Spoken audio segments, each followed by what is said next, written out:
Hello and welcome to your favourite channel GDC D farm. जैसा कि आप सभी जानते हैं कि मिशन फार्मासिस्ट की इस सीरीज में हम सॉल्व करते हैं जीएस, यूपी के जीएस और एमसीक्यू बेस्ड कुछ कंप्यूटर के क्वेश्चंस को, जो कि आपके आने वाले एग्जाम यानी यूपी ट्रिपल एससी से जो फार्मासिस्ट की वैकेंसी आई है उसके लिए इंपॉर्टेंट है। अगर हम बात करें सिलेबस की, तो सिलेबस आपका 3 पार्ट में डिवाइडेड है, जिसमें पहले पार्ट में आपके फार्मेसी से रिलेटेड कुछ क्वेश्चंस आएंगे, आपके पार्ट 2 में कंप्यूटर से रिलेटेड कुछ क्वेश्चंस आने हैं और पार्ट 3 में आपके यूपी जीएस से रिलेटेड कुछ क्वेश्चन आने हैं। कंप्यूटर से आपके 15 प्रश्न पूछे जाएंगे 15 मार्क्स के, और यूपी जीएस से आपके 20 प्रश्न पूछे जाएंगे 20 मार्क्स के। और आपका एग्जाम की डेट जो है वो निर्धारित है, 21 जून को आपका एग्जाम होना है। तो आइए बिना देरी किए आज हम उत्तर प्रदेश के वनों के बारे में, उत्तर प्रदेश में कैसे वन पाए जाते हैं, वन क्या होते हैं, जो फॉरेस्ट रिपोर्ट हमारी 2023-2021 की आई थी उसके बारे में आज हम थोड़ी सी चर्चा करेंगे। तो वन क्या है भाई? वन एक ऐसा क्षेत्र है जहां पे प्राकृतिक रूप से उगे वृक्षों एवं वनस्पति का घनत्व जो है वो ज्यादा होता है, ठीक है, और उसे विशेष रूप से हम क्या कहते हैं? वन कहते हैं। उत्तर प्रदेश की अगर हम बात करें तो यहाँ पे ट्रॉपिकल फॉरेस्ट आपको देखने को मिलेगा, tropical moist deciduous, tropical dry deciduous forest, या इसे हम उष्ण कटिबंधीय वन भी बोलते हैं, ठीक है। पर क्योंकि हमारे उत्तर प्रदेश की ज्योग्राफिकल अगर हम फॉर्मेशंस देखें, हमारी भौगोलिक स्थिति देखें, तो उसमें काफी असमानता है, तो वनों में भी अनेक भिन्नता पाई जाती है, ठीक। अगर हम बात करें ज्योग्राफिकल एरिया के, भौगोलिक क्षेत्रफल की बात करें, तो कुल हमारा 14,817.89 वर्ग किलोमीटर जो है वो आपका वन आवरण है, ठीक है, ये याद रखिएगा। ये हालांकि 2021 की FSI report, forest survey of India ने रिपोर्ट जो अपनी जारी की थी उसके अकॉर्डिंग है। अभी हम 23 की रिपोर्ट भी देखेंगे, ठीक है। अगर आपसे पूछ लिया जाए क्वेश्चन कि सर्वाधिक वन कहाँ पे पाए जाते हैं, तो सर्वाधिक वन भाई भाभर और तराई क्षेत्र में पाए जाते हैं। जरा हमें कमेंट सेक्शन में बताइएगा कि भाभर किसे बोलते हैं। जब हम उत्तर प्रदेश का क्लाइमेट पढ़ रहे थे, जलवायु पढ़ रहे थे, तो हम इसे समझ चुके हैं। एक बार हमें बताइए कि भाभर क्या होते हैं और तराई क्षेत्र क्या होते हैं, ठीक है। अगर आपसे पूछा जाए कि प्रथम वन नीति कब आई थी, फर्स्ट फॉरेस्ट पॉलिसी कब आई थी, तो वो आई थी 1952 में, ठीक है। उत्तर प्रदेश की द्वितीय वन नीति जो है वो 1998 में आई थी, ठीक। वन अगर आपसे पूछ लिया जाए कि भाई ये संविधान की किस सूची में है, ठीक है, स्टेट की लिस्ट में है, सेंटर की लिस्ट में है, या कॉन्करेंट लिस्ट में है, तो वन्य और वन्यजीव भारतीय संविधान की 7वीं सूची में है, 7वीं अनुसूची, 7 शेड्यूल में समवर्ती सूची में है। मतलब इसमें स्टेट और जो सेंटर है वो दोनों लॉज बना सकती हैं। ये कॉन्करेंट लिस्ट है, ये समवर्ती सूची है, ठीक है। 42वें संविधान संशोधन 1976 के माध्यम से वनों को राज्य सूची से समवर्ती सूची में स्थानांतरित किया गया था, ये याद रखिएगा, पूछा जा सकता है। उत्तर प्रदेश की वन रिपोर्ट अगर हम 2021 की बात करें, तो 21 वाली जो वन रिपोर्ट थी वो आपकी 17वीं भारतीय वन स्थिति रिपोर्ट थी, ठीक है। अभी कौन सी आई है भाई? 18वीं वन रिपोर्ट आई है 2023 में, ठीक है। ये क्या है? ये वन रिपोर्ट कब कब आती है? फॉरेस्ट रिपोर्ट कब आती है? हर 2 साल में आती है, ठीक है, 2 इयर्स में आती है, द्विवार्षिक रिपोर्ट है, जिसे कौन जारी करता है? फॉरेस्ट सर्वे ऑफ इंडिया या एफएसआई, देहरादून में है, इसको ये जारी करता है, ठीक है। इसका प्रकाशन 1987 से हो रहा है, ठीक है। इस रिपोर्ट में वन एवं वन संसाधनों के आकलन के लिए भारतीय दूर संवेदी उपग्रह रिसोर्स सेट 2, ठीक है, किस सैटेलाइट का उपयोग हो रहा है भाई? रिसोर्स सेट 2 से प्राप्त आंकड़ों का प्रयोग किया गया है, ठीक है। और 2021 की वन रिपोर्ट के अनुसार सर्वाधिक वनों में वृद्धि जो है वो कर्नाटक में हुई है। अगर आप ऑल इंडिया देखें तो कर्नाटक में लगभग 2025 वर्ग किलोमीटर की वन में क्या हुई है? वृद्धि हुई है। भारत सरकार द्वारा वर्ष 1988 में राष्ट्रीय वन नीति की घोषणा की गई थी, और इस नीति के अनुसार देश के कुल भौगोलिक क्षेत्रफल के 33.33% भाग पर वनों का होना आवश्यक होता है, ठीक है। मतलब कि 1/3 आपका जो एरिया है वो वनों से घिरा हुआ होना चाहिए, तभी हमें ऑक्सीजन मिलेगा, तभी हम जिंदा रह पाएंगे। अब हम जरा इंपॉर्टेंट बात कर लेते हैं, जो कि आपसे क्वेश्चन पूछा ही जा सकता है, और ये टॉपिक आपके सिलेबस में साफ साफ मेंशन है, ठीक है, आप यूपी स्पेशल अगर सिलेबस निकालेंगे तो फॉरेस्ट जो है वो आपका मेंशन है। हम फॉरेस्ट रिपोर्ट 2023 की अगर हम बात करें तो कुल वन आवरण जो है हमारा वो 15,045.80 वर्ग किलोमीटर का है। और अगर ये कुल वन आवरण है, फॉरेस्ट कवर पूरा, ठीक है। अगर हम प्रतिशत की बात करें तो कुल भौगोलिक क्षेत्रफल का 6.24% ये पूछा जा सकता है। आपको कई ऑप्शन दे देगा, 6.24 दे देगा, 6.50 दे देगा, 7.24 दे देगा, ऐसे करके आपसे पूछा, कंफ्यूज करने की कोशिश करते हैं, तो ध्यान रखिएगा। अगर हम वन आवरण में वृद्धि की बात करें कि 2021 की तुलना में 2023 में कितनी वृद्धि हुई है, तो 118.43 वर्ग किलोमीटर। और अगर हम कुल वृक्षावरण की बात करें, वन आवरण अलग है, वृक्षावरण ट्री कवर जो है वो अलग है, वो कितना है भाई 8,950.92 वर्ग किलोमीटर। तो वन आवरण कितना है 1545.80, ठीक है, ये आपके वन आवरण या फॉरेस्ट कवर हो गए। ट्री कवर कितना है भाई 8,950.92, ठीक है, 15 और 8,950.92 वर्ग किलोमीटर है। वृक्षावरण का प्रतिशत जो है वो 3.72% है। वनावरण का कितना है प्रतिशत 6.24, और वृक्षावरण में वृद्धि कितनी हुई है 440.76 वर्ग किलोमीटर, ठीक है। तो ये इस साइड का जो डेटा है ये बहुत इंपॉर्टेंट है, ये आपसे आपके एग्जाम में पूछा जा सकता है। चलिए, कुल हरित आवरण टोटल ग्रीन कवर की अगर हम बात करें तो 23,996.72 वर्ग किलोमीटर है, वन और वृक्ष मिला के, आप चाहें तो जोड़ के भी देख सकते हैं। कुल हरित आवरण जो है वो 9.96 किलोमीटर है। कुल वृद्धि वन और वृक्ष दोनों की अगर हम वृद्धि की बात करें तो 559.19 वर्ग किलोमीटर, और राष्ट्रीय रैंकिंग की बात करें तो वन और वृक्षावरण वृद्धि में उत्तर प्रदेश का देश में दूसरा स्थान है, ठीक। तो इंपॉर्टेंट है आपके लिए कि भाई पहला छत्तीसगढ़ में है और दूसरा क्या है हमारा यूपी का स्थान क्या है वो दूसरा है, ठीक है, ये याद रखिएगा। मतलब कुल वन आवरण और वृक्षावरण की वृद्धि में, मतलब पहले से ज्यादा किसने पौधे लगाए, पेड़ लगाए, तो उसमें उत्तर प्रदेश का दूसरा स्थान है, ठीक। चलिए भाई, अगर हम 2021 की भी रिपोर्ट पूछ लें, कभी कभी अगर पेपर उन्हें कठिन देना हुआ तो वो 2021 की रिपोर्ट से तुलना कर सकते हैं, मे भी डायरेक्ट ना पूछे बट तुलना करके आपसे पूछा जा सकता है।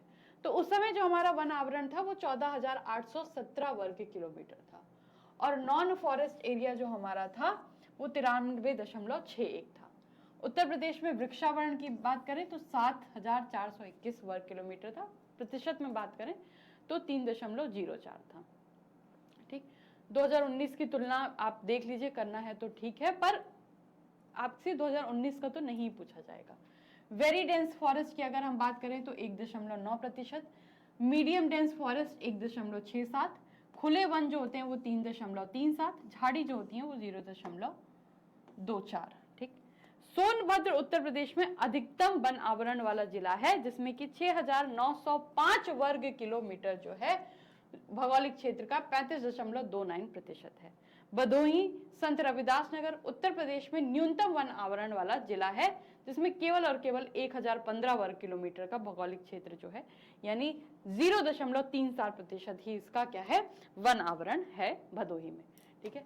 चलिए, ये आप देख सकते हैं इंडिया का यूपी का आपका मैप भी है। सर्वाधिक वन वाला क्षेत्र जो है वो आपका सोनभद्र है, ये खीरी जो है उसके बाद खीरी है, 2021 की रिपोर्ट के अनुसार है ये सब, खीरी, फिर मिर्जापुर, फिर पीलीभीत है आपका, ठीक है।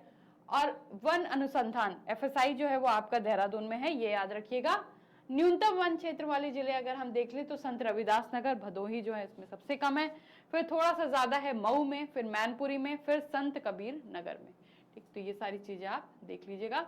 सर्वाधिक वन क्षेत्रफल भी सोनभद्र में ही है, फिर चंदौली में है, फिर पीलीभीत में, फिर मिर्जापुर है, और न्यूनतम संत रविदास नगर, मैनपुरी, देवरिया और बदायूं, ये आपके परसेंटेज के अकॉर्डिंग हो गए। चलिए, अब हम उत्तर प्रदेश में देख लेते हैं किस किस प्रकार के वन हैं। तो उत्तर प्रदेश में मुख्यतः 3 प्रकार के वन पाए जाते हैं। एक है आपका tropical dry moist deciduous, tropical dry deciduous और उष्णकटिबंधीय कांटेदार वन। एक है उष्णकटिबंधीय आर्द्र पर्णपाती, उष्णकटिबंधीय शुष्क पर्णपाती वन और उष्णकटिबंधीय कांटेदार। अगर हम आर्द्र पर्णपाती वन की बात करें, ट्रॉपिकल मॉइस्ट डेसिडुअस फॉरेस्ट की बात करें, तो ये कहाँ पे पाया जाता है? ये क्या है भाई? मानसूनी है, ठीक है, जहां पे वर्षा जो है वो ज्यादा होती है। ठीक है, किस एरिया में वर्षा भाई ज्यादा होती है? ये हम लोग ने पढ़ा था कि भाबर और तराई रीजन जो है वहां पे वर्षा ज्यादा होती है। ठीक है, और यहाँ पे पाया क्या जाता है? सागौन पाया जाता है, लकड़ी अच्छी होती है सागौन की।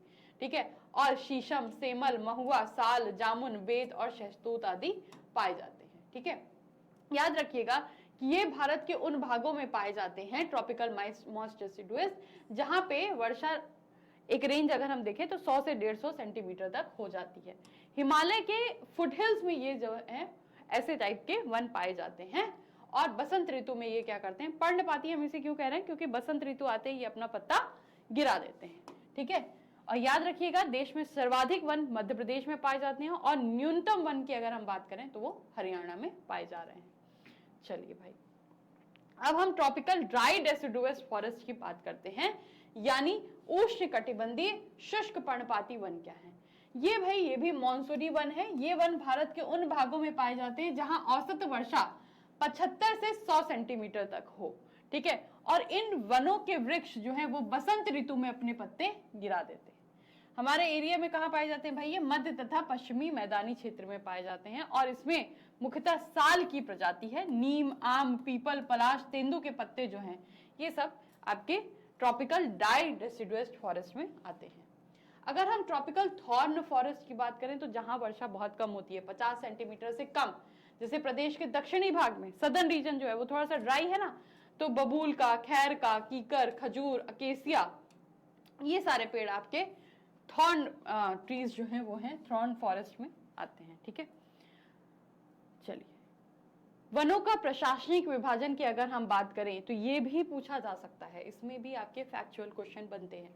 तो एडमिनिस्ट्रेटिव डिवीजन के अकॉर्डिंग 6 तरीके से हम डिवाइड कर सकते हैं। एक होता है आपका रिजर्व फॉरेस्ट। रिजर्व फॉरेस्ट पे स्टेट का कंट्रोल होता है और आप वृक्षों की कटाई, चराई पूर्णतः बैंड है। यहाँ पे कोई काट नहीं सकता है बिना गवर्नमेंट के परमिशन के। ठीक है, आपको अगर लकड़ी वगैरह काटनी है तो सरकार की, पेड़ वगैरह गिराना है तो सरकार की अनुमति चाहिए। और आप वहाँ पे पशु को भी आप चराई वराई के लिए नहीं भेज सकते। फिर होता है प्रोटेक्टेड फॉरेस्ट, जो भी राज्य के नियंत्रण में होते हैं, पर स्थानीय लोग जो हैं वो कैटल ग्रेजिंग के लिए वहां पे जा सकते हैं और लकड़ी काटने पे प्रतिबंध तो नहीं होता है, पर वनों को नुकसान नहीं होना चाहिए। ठीक है, फिर आपके आते हैं सामुदायिक वन या फिर कम्युनिटी फॉरेस्ट। ये वन स्थानीय निकायों, नगर निगम, नगर पालिकाओं के अधीन होते हैं। ठीक है, फिर आपके आते हैं अवर्गीकृत या अनक्लासिफाइड, जिनका वर्गीकरण न किया गया हो।